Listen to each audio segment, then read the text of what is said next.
इसी जम्मू कश्मीर में भारत का मुसलमान हिंदू आदमी वहां जाके नहीं बच सकता था। लेकिन ये कितने बड़े खतरनाक लोग हैं, ये आईएस और आईएसआई, ये जैश ए मोहम्मद, ये लश्कर ए तोयबा, ये अल बगदादी से भी ज्यादा खतरनाक कितने लोग हैं जो आपके बीच में मक्कार बैठे हुए हैं और कहते हैं कि हम सब भाई भाई हैं। इन्होंने जम्मू कश्मीर की धरती पे पुष्पेंद्र, नीरज भाई, RSN Singh, GD Bakshi, Sikandar Rizvi, professor Kapil Kumar, Ankur Sharma, Lalit Ambardar, Vikram Singh, इन तमाम सारे लोगों को जिसके पैसे से इनका घर चलता है, इनकी सरकार चलती है, उनको नागरिकता नहीं दी। लेकिन एक दुश्मन मुल्क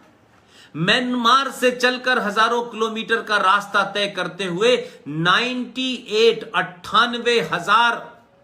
जिहादी और दंगाई म्यांमार का मुसलमान जिसने अपनी सत्ता के खिलाफ विद्रोह किया था, जब उसे वहां एक विराथू नाम के मॉन्क ने हथियार उठाया और शांति का हथियार उसने जमीन पर रखा और मारा, और तो खदेड़ा तो भाग के यहां आए। तो ये हिंदुस्तान में ही नहीं बसे, जम्मू कश्मीर में 98,000 रोहिंग्या मुसलमान बसा। और ये कश्मीरी मुसलमान जो सत्ता पे और व्यवस्था पे और वहां जिहाद फैला रहे हैं, ये कितने मक्कार हैं। इन्होंने 15% इलाका जो वैली का था वहां जिहादी रोहिंग्या मुसलमान को नहीं बसा, इन्होंने हिंदू बहुल जम्मू में उन्हें बसाया, सत्ता की ताकत से बसाया। वहां उनको राशन कार्ड दिया, वहां उनको आधार कार्ड दिया, वहां उनको मकान दिए। तो अब आप मुझे बताइए कि इसके बाद भी देश चुप बैठा हुआ है। तो यह सब कुछ चल रहा था। तो सुप्रीम कोर्ट में सुनवाई, हमारे मरहूम दोस्त संदीप कुलकर्णी जी इस पूरी सफलता को, जिस आदमी ने अकेले उसको लड़ाई लड़ी हो, वो अपने जीवन काल में यह दिन उसके नसीब में नहीं था, वो उससे पहले चले गए। और हम अपनी मीडिया के माध्यम से देश भर में इसको हमने उठाना शुरू किया। हम ये नहीं कहते कि यह हमारी वजह से हो गया, लेकिन एक चीज है, पॉलिटिकल साइंस का स्टूडेंट रहा हूं और जर्नलिज्म में रहा, तो मुझे लगता था कि जनमानस का और समाज का दबाव बहुत बड़ा होता है। यूं तो यह सरकार पहले से भी मन बना के आई थी, लेकिन समाज जब दबाव बनाता है तो सरकारों को भी एक रास्ता मिल जाता है कि सरकार उन गलतियों को ठीक करते वक्त उसमें यह भी कहती है कि समाज का दबाव है और यह एक अन्याय था, इसे हम ठीक कर रहे हैं। 5 अगस्त 2019 को भारत की धरती पर, आजाद भारत की धरती पर, सेकुलर भारत की धरती पर, रिपब्लिक भारत की धरती पर एक राज, एक सोच, एक मुस्लिम बहुल देश बनाने की जो कोशिश थी 70 सालों में, उसे नरेंद्र मोदी और उनके साथी अमित शाह ने पूरी तरीके से चकनाचूर किया और भारत के संविधान को स्थापित किया कि जम्मू कश्मीर भारत के संविधान से चलेगा। इसलिए ये जो आप पूरे देश में बवाल देख रहे हैं, भारत के अंदर छोटी छोटी बातों पे बवाल किया जा रहा है, उसका कारण यह है कि जो मक्कार दिल्ली में बैठे थे, जो भोपाल में बैठे थे, जो आजमगढ़ में बैठे थे, इन तमाम लोगों को लगा कि जिन कामों को हमने आंख मूंद करके इस देश के हिंदू लोगों की मेजॉरिटी को डराया, धमकाया, आतंकवाद को पनवाया, इस देश के संविधान में कई सारे प्रोविजन उस वक्त मौलाना आजाद जैसे मक्कारों के दबाव में हुए, लेकिन हमने इस देश की धरती पर टुकड़े करके एक देश अलग बनवाया और जो भारत है उसमें हमने कश्मीर के नाम से हमने एक इस्लामिक राज्य बना दिया। और पूरे देश के अंदर हम जो कर रहे हैं वो तो ठीक है, लेकिन आज 5 अगस्त 2019 को जब ये हटा तो पूरे देश के अंदर मुसलमानों को पहली बार लगा कि सत्ता और संविधान के माध्यम से हमने जो नाजायज तरीके से एक इनविजिबल सत्ता, एक ऐसी सत्ता जो दिखती नहीं थी लेकिन समय समय पर वो सत्ता इस देश की सत्ताओं को, दिल्ली की सरकारों को डराती थी, धमकाती थी, व्यवस्था में बैठे लोगों को डराती थी, धमकाती थी, उनको डिमोलिश कर दिया। तो ये कहानी 370 से चल के फिर 335 पे आई और मैं मानता हूं कि भारत के इतिहास में अभी बहुत सारी ऐसी घटनाएं होनी हैं। अभी भारत के संविधान में एंटी सनातन, एंटी मेजॉरिटी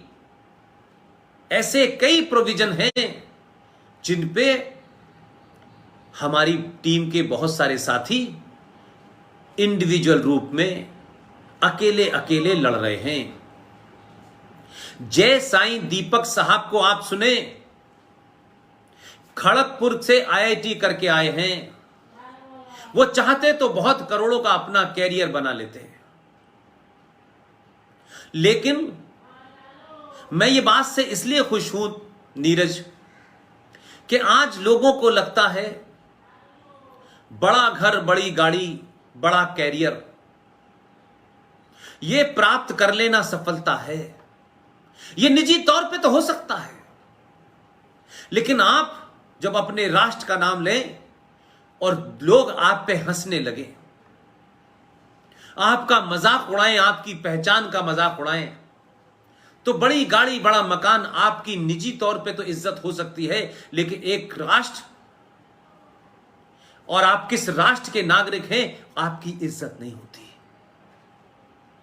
आप दुनिया के पहले ऐसे देश हैं कि जिन्होंने इस देश को लूटा, तोड़ा, आग लगाई,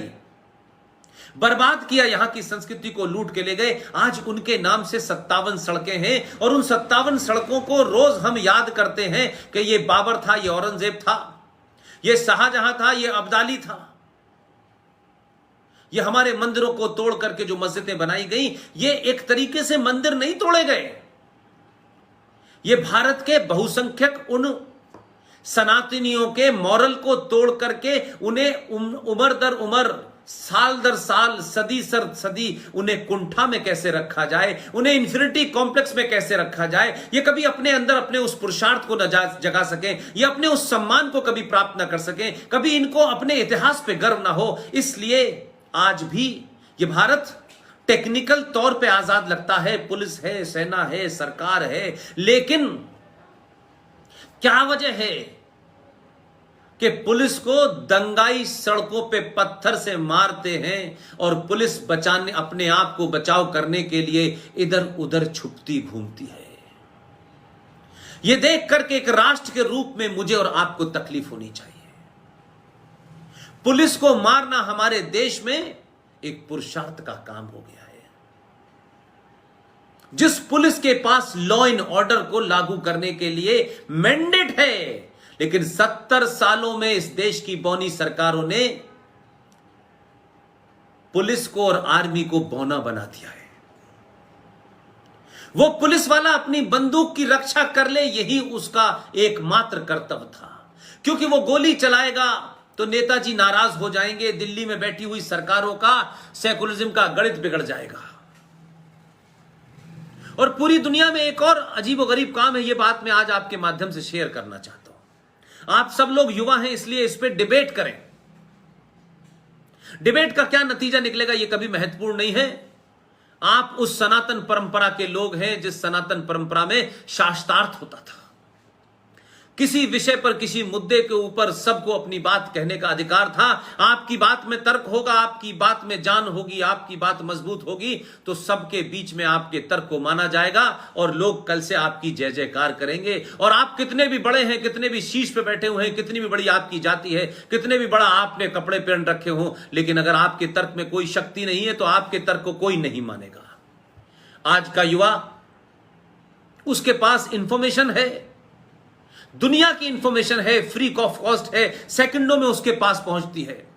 मैं क्या बोल रहा हूं, जीडी बख्शी क्या बोल रहे हैं, आरएसएन क्या बोल रहे हैं, प्रोफेसर कपिल कुमार क्या बोल रहे हैं, सुशील पंडित क्या बोल रहे हैं, विवेक अग्निहोत्री क्या, ये तमाम सारे लोग जो कुछ बोल रहे हैं, अगर इनसे कोई गलत तथ्य आप तक पहुंचा है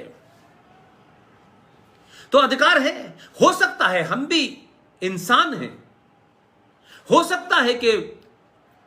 स्लिप ऑफ टंग में कोई ऊंच नीच हो सकती हो, लेकिन भावार्थ में कहीं कोई